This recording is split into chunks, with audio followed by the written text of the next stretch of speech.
નમસ્કાર મિત્રો, સ્વાગત છે તમારું અમારી YouTube ચેનલમાં। મિત્રો, આજના વિડીયોમાં આપણે ચર્ચા કરીશું જે એગ્રીસેટેકના પોર્ટલ ઉપર ફાર્મર રજિસ્ટ્રી એટલે કે ખેડૂત નોંધણી કરવાની શરૂ છે તો તેનું સ્ટેટસ છે તે મોબાઈલમાંથી જાતે કેવી રીતે ઓનલાઈન ચેક કરી શકાય તેના વિશે માહિતી મેળવશું। પરંતુ તે પહેલા વિડીયો ગમે તો લાઈક અને શેર કરી દેજો, ચેનલમાં નવા હોય તો ચેનલને સબસ્ક્રાઇબ કરી દેજો। તો ચાલો મિત્રો, વિડીયોની શરૂઆત કરીએ।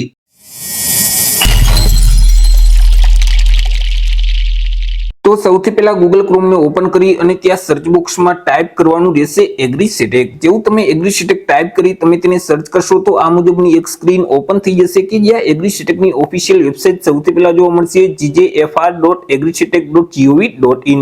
તો તે વેબસાઇટ ઉપર તમારે ક્લિક કરી દેવાનું રહેશે। વેબસાઇટ ઉપર ક્લિક કરશો એટલે ફરીથી આ મુજબની એક સ્ક્રીન ઓપન થઈ જશે। અહીં મિત્રો એક ઓપ્શન જોવા મળશે ચેક એનરોલમેન્ટ સ્ટેટસ, તો તેના ઉપર ક્લિક કરી દેવાનું રહેશે। જેવું તમે ચેક એનરોલમેન્ટ સ્ટેટસના બટન ઉપર ક્લિક કરશો એટલે ફરીથી આ મુજબની એક સ્ક્રીન ઓપન થઈ જશે। અહીં તમને અલગ અલગ બે ઓપ્શન જોવા મળશે, એનરોલમેન્ટ આઈડી નંબર અને આધાર નંબર। તમે બંને વડે તમારું સ્ટેટસ છે તે ચેક કરી શકો છો। અરજી ફોર્મ સબમિટ કર્યું ત્યારે મિત્રો તમને 25 ડિજિટનો એક એનરોલમેન્ટ આઈડી નંબર આપવામાં આવેલ હશે।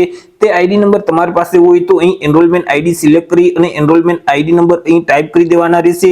ત્યાર પછી અહીં જે ચેકનું બટન છે તેના ઉપર ક્લિક કરવાનું રહેશે। પરંતુ તમારી પાસે એનરોલમેન્ટ આઈડી નંબર નથી તો તમે રજીસ્ટ્રેશન કરતી વખતે જે આધાર કાર્ડ આપેલ છે તે આધાર કાર્ડના નંબર વડે પણ તમે તમારું સ્ટેટસ છે તે જાણી શકો છો।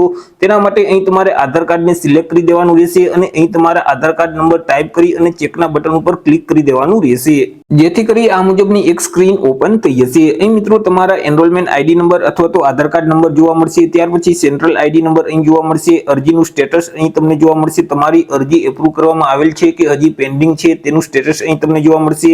ત્યાર પછી ખેડૂતનું નામ અહીં તમને જોવા મળશે। તમે જે અરજી ફોર્મ સબમિટ કરેલ છે તેમની તારીખ અને તેમનો સમયગાળો અહીં જોવા મળશે। અરજી એપ્રુવલ અથવા તો રિજેક્ટ જે કરવામાં આવેલ છે તેમની તારીખ અને તેમનો સમયગાળો છે તે અહીં જોવા મળશે। ત્યાર પછી જો તમારું અરજી ફોર્મ રદ કરી દેવામાં આવેલ છે, અરજી રિજેક્ટ કરવામાં આવેલ છે તો તેનું કારણ શું છે તેનું કારણ અહીં તમને જોવા મળશે। તો આવી રીતે મિત્રો જે એગ્રીસેટેકના પોર્ટલ ઉપર તમે તમારી ખેડૂત નોંધણી એટલે કે ફાર્મર રજિસ્ટ્રી કરાવેલ છે તેનું સ્ટેટસ છે તે તમે જાતે જ તમારા મોબાઈલ વડે ચેક કરી શકો છો। તો આશા રાખું છું વિડીયો પસંદ પડ્યો હશે। વિડીયો પસંદ પડ્યો તો લાઈક અને શેર કરી દેજો, ચેનલમાં નવા હોય તો ચેનલને સબસ્ક્રાઇબ કરી દેજો।